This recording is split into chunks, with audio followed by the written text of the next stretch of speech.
Ada orang yang syariat nggak dia jalanin, ibadah nggak dia lakuin, akhlak nggak baik-baik amat. Dia punya harta tapi nggak pernah mau haji, punya kelebihan harta nggak pernah bayar zakat, nggak pernah bantu orang lain, sholat sering ditinggalkan, aurat dia buka.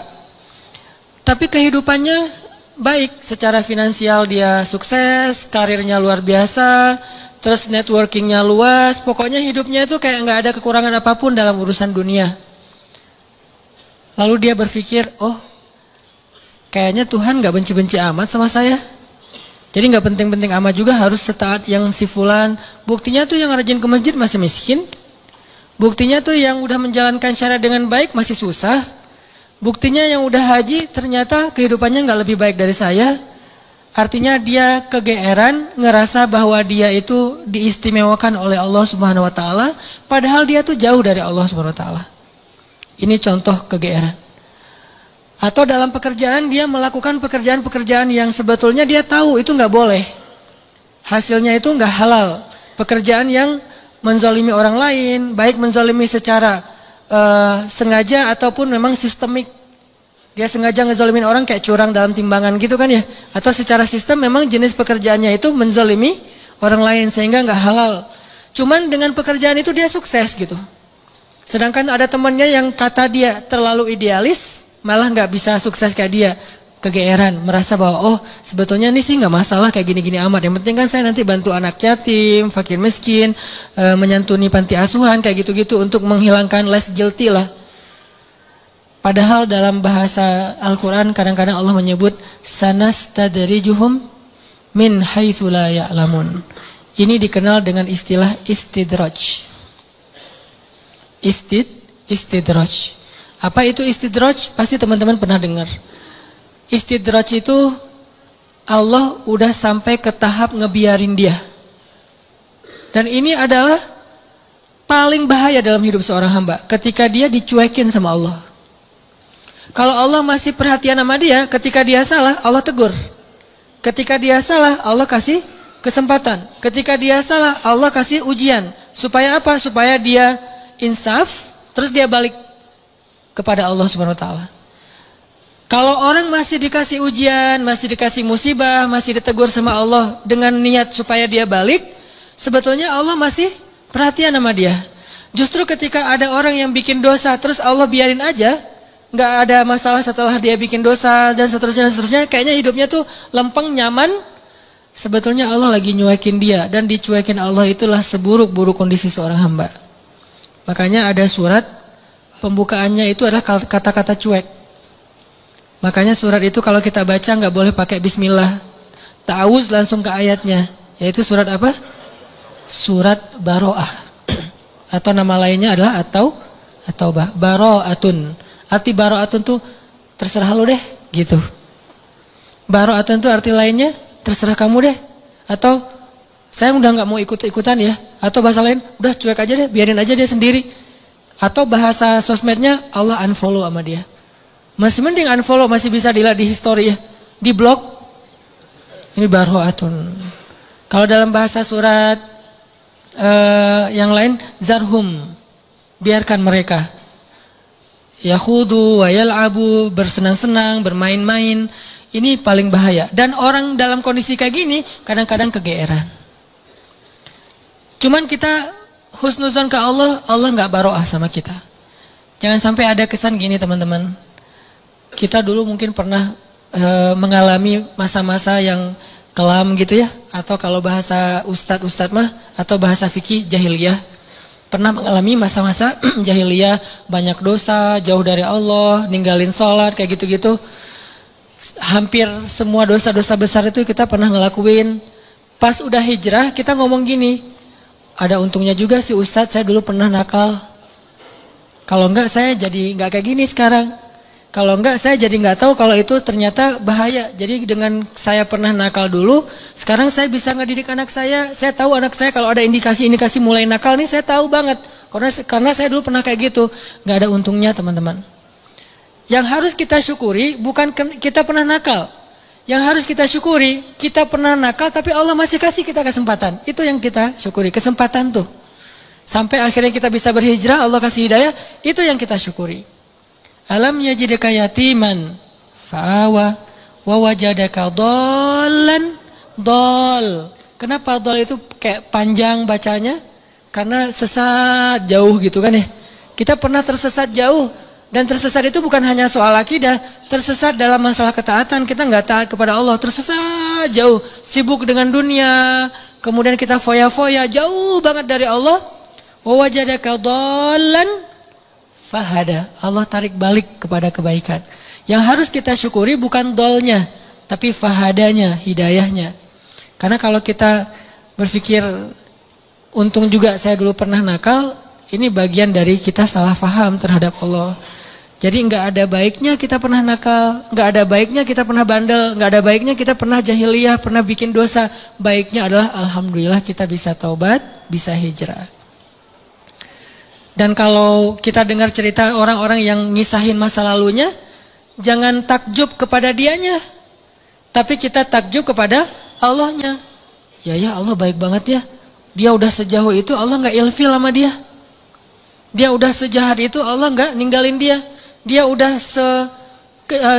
sezalim itu sama Allah, mencurangi hak-hak Allah. Allah nggak nutup pintu rahmat untuk dia. Allah itu maha baik. Jadi yang kita kagumin tuh Allah yang udah nyelamatin dia dari masa-masa yang sulit. Bukan justru dia, oh hebat ya, lo bisa bikin dosa terus taubat, enggak. Bukan dia yang hebat, Allah yang hebat. Karena betapa banyak orang yang Allah biarkan baro'atun dan matinya dalam keadaan su'ul khatimah. Dan Allah pasti punya alasan yang kita enggak mengerti. Yang jelas enggak mungkin Allah menzalimi hambanya. Jadi teman-teman, ada orang ketika dikasih nikmat, ketika dikasih kemudahan, ketika dikasih kelapangan rezeki, kadang-kadang dia jadi merasa bahwa oh, berarti tidak ada yang perlu diperbaiki dari kehidupan saya. Tidak ada yang perlu diperbaiki dari amal-amal saya. Nggak ada yang perlu diperbaiki dari ibadah saya. Karena nggak ada masalah dalam hidup saya. Seolah-olah dia baru mau memperbaiki diri kalau ada masalah. Bukankah jauh dari Allah itu masalah paling besar? Musibah paling besar dalam hidup kita itu kalau kita jauh dari Allah, harusnya kita telat salat subuh juga, itu udah sedih tuh. Bukan hari ini telat salat subuh atau enggak salat subuh sampai dijamak dengan duha, tapi hari ini enggak ada masalah, enggak ada kerugian, enggak ada musibah, enggak ada kecelakaan, enggak ada masalah dengan pasangan. Oh, jadi aman nih hari ini, enggak ada masalah apa-apa. Bukankah masalah terbesar itu masalah terbesar kita itu bukan didiemin sama pasangan, walaupun buat saya itu berat banget.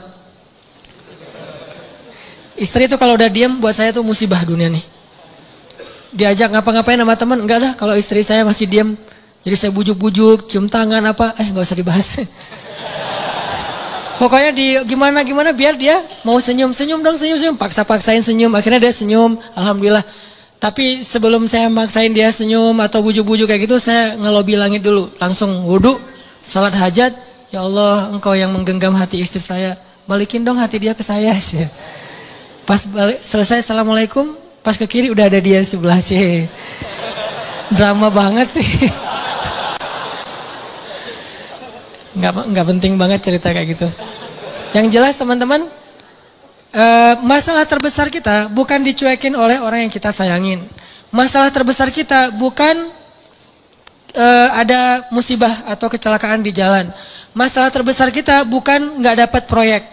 Tender kita nggak gol gitu. Masalah terbesar kita bukan sakit. Masalah terbesar kita dalam hidup kita itu adalah ketika kita jauh dari Allah SWT. Bisa jauhnya hari ini target tilawah nggak dapat. Bisa jauhnya sholat nggak khusyuk. Bisa jauhnya sholat kelewat.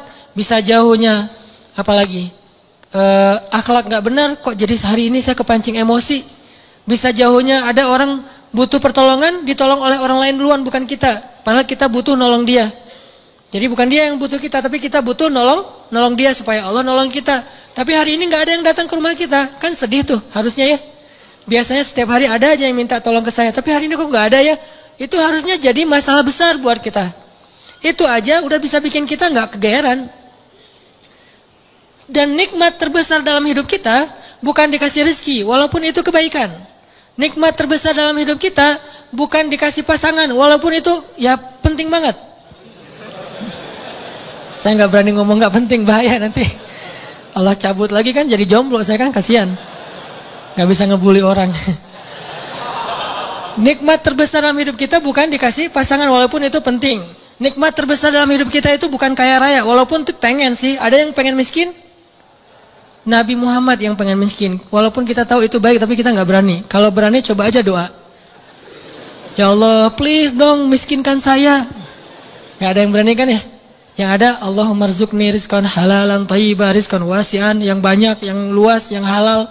Gak ada yang berani, ya Allah kasih saya rezeki yang pas-pasan aja deh, jangan gede, jangan banyak-banyak amat nanti bingung mau diapain. Gak ada yang berani gitu. Umar doanya tuh pas lagi tawaf, ya Allah beri saya rezeki sesuai dengan kebutuhan saya. Jangan lebih dari itu, jangan kurang dari itu.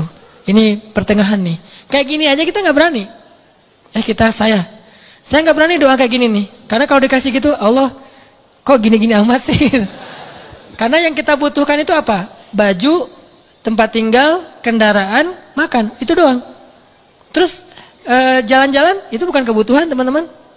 Jadi kalau misalnya kita berdoa kayak Umar, kita udah nggak bisa traveling, having trip, jalan-jalan, have fun kayak gitu, kayaknya udah nggak bisa. Makanya saya nggak mau doa kayak Umar. Ya Allah kasih saya rezeki yang banyak, tapi jangan sampai saya jadi kufur kepada Engkau gitu. Doa yang paling aman lah ya. Kalau Nabi Muhammad lebih ekstrim daripada Umar, doanya lebih keren lagi tuh. Ya Allah hidupkan saya sebagai orang miskin. Matikan saya sebagai orang miskin, bangkitkan saya bersama orang miskin. Ini kayaknya satu-satunya doa nyunnah yang kita nggak berani baca. Karena kalau sampai kita baca itu dan dikabulkan, bahaya ya. Dan kita yakin Allah Maha mengabulkan doa. Buktinya apa? Kita nggak berani doa itu. Seandainya kita ragu Allah mengabulkan doa, ya udah coba aja baca doa itu. Kan kita bilang Allah nggak akan kabulkanlah doa saya. Ya udah coba baca. Ya Allah hidupkan saya sebagai orang miskin. Berani nggak? Kalau kita nggak berani, berarti secara alam bawah sadar kita masih mengakui Allah Maha mengabulkan doa. Buktinya nggak berani minta miskin. Balik lagi, nikmat terbesar yang Allah kasih kepada kita adalah nikmat kedekatan kita dengan Allah Subhanahu Wa Taala. Dan setelah itu Allah limpahkan nikmat-nikmat lain yang lebih banyak. Tapi yang paling utama adalah kedekatan kita dengan Allah. Makanya kalau Allah kasih kita nikmat dunia seisinya, tapi dicabut nikmat kedekatan dengan Allah, maka jangan kegeeran. Jangan-jangan itu bukan nikmat, tapi istidraj. Kalau kita ngerasa bahwa hidup kita kayaknya lebih nyaman daripada teman kita yang ahli ibadah, jangan kegeeran. Jangan-jangan kita sedang diberikan nikmat biasa, sedangkan dia diberikan nikmat yang luar biasa. Apa nikmat luar biasa? Kenapa dia miskin terus? Karena Allah pengen dekat sama dia. Mungkin dengan miskin dia sering berdoa. Dengan dia sakit dia sering berdoa. Dengan dia dapat masalah terus dia sering berdoa. Sedangkan kita ketika dikasih solusi ke lapangan rezeki jarang berdoa. Ibadahnya nggak getol. Kita dikasih nikmat, dia dikasih nikmat. Tapi siapa yang lebih istimewa? Jangan-jangan dia lebih istimewa justru dengan kemiskinannya, dengan sakitnya, dengan masalahnya. Ini yang dirasakan oleh Abdurrahman bin Auf, teman-teman. Ketika Abdurrahman bin Auf dihidangkan makanan yang sangat banyak oleh istri-istrinya, Abdurrahman malah nangis, bayangin. Jadi dikasih satu buffet, makanannya semuanya ada dessert, appetizer, main course kayak gitu semuanya lengkap. Pas dilihat sama Abdurrahman, nangis. Kalau kita ngeliat itu nangis karena nggak pernah makan seenak itu gitu ya. Ini nangis karena aduh kok gini-gini banget ya hidup saya, kok nikmat banget sih. Akhirnya istrinya nanya kepada Abdurrahman, "Ma yubki kayak Abdurrahman? Kenapa kamu nangis wahai Abdurrahman bin Auf?" Kata Abdurrahman, "Bagaimana saya tidak nangis? Ada orang yang lebih soleh dari saya, hidupnya susah." Siapa dia? Hamzah dan Mus'ab bin Umair. Sampai keduanya ketika meninggal dalam perang Uhud, saking miskinnya nggak punya kain kafan. Satu-satunya kain kafan mereka selimut kecil yang kalau ditutup kepala kelihatan kaki, ditutup kaki kelihatan kepala. Saking miskinnya nggak punya apa-apa untuk dikafanin. Sedangkan saya yang amalnya sedikit, Allah limpahkan nikmat yang sangat banyak. Saya jadi curiga, kata Abdurrahman bin Auf. Curiga apa? Jangan-jangan mereka yang lebih soleh, kesolehan mereka itu dibalas oleh Allah nanti di akhirat, makanya diirit di dunia. Sedangkan saya nggak soleh-soleh amat, ketidaksolehan saya itu dibalas di dunia, terus dapat apa nanti saya di akhirat? Nangislah Abdurrahman bin Auf, nggak jadi makan. Ini artinya orang kaya tapi nggak GR.